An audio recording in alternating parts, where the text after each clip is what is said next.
A titanic battle is going on in Ukraine. They're fighting for their independence, their rights of self-government and their democracy. And I think emotionally, we're absolutely all with them because we believe in a nation-state democracy.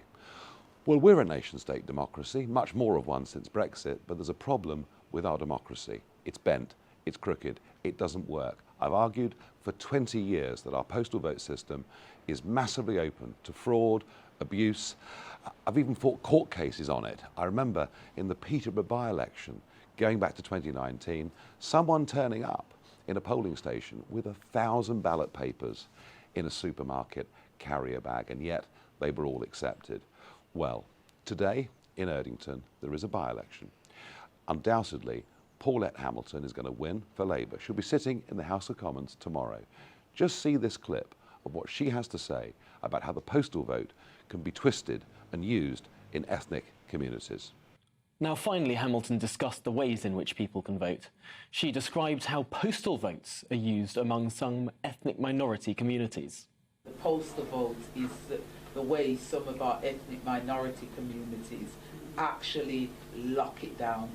Because what they do is old families just have the postal vote. Whoever comes in says, vote this one, tick, postal vote goes back, and in one household you can have 8 votes, and it's London. Now that principle doesn't just have to apply to ethnic communities, but very often it's used in households where nobody even speaks English.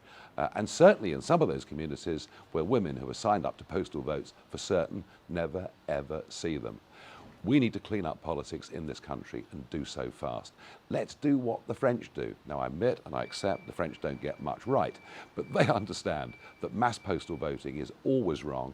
The only people that should ever have postal votes are those who've got a good reason. They're elderly, they're disabled, they're working abroad. Postal votes should not make up more than 2 to 3% of the overall vote in any election, yet today, you wait and see the result in Erdington. It'll probably be 50% of the vote, and it means that polling day itself is utterly irrelevant. This by-election would have been decided over 2 weeks ago when those postal votes went out. We need to clean up, reform and change British politics. It's the Labour Party predominantly using the system to their advantage. Why the Conservatives, and I've urged all senior Conservatives, many cabinet ministers, to deal with this. We keep our fingers crossed for Ukrainian democracy, but we need to clean up British democracy.